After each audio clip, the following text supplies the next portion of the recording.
Welcome to the Salmon Runs YouTube. Enjoy the video. You begin by enabling the hotspot feature so devices can connect. First, make sure your plan permits tethering and cellular data is active. Carriers sometimes block it.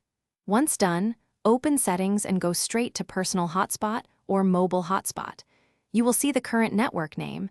Change it if needed so you can identify this connection easily. Make sure Bluetooth or Wi-Fi toggles are on if prompted, because they determine which radios the hotspot uses. Now you set the password and security type to protect your data. Select WPA2 or WPA3 if the option appears, because they provide proper encryption versus open or WEP networks.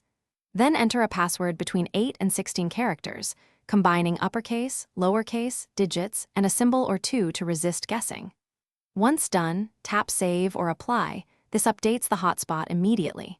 If you want easier entry for guests, consider a short but uncommon passphrase and change it regularly to maintain security.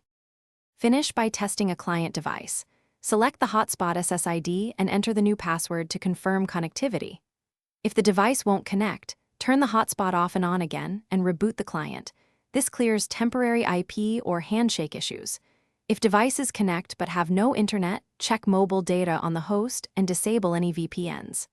As a last resort, reset network settings on the host phone. Do this only if other fixes fail, because it removes saved Wi-Fi and Bluetooth pairings. Thanks for watching. Consider subscribing if we helped you.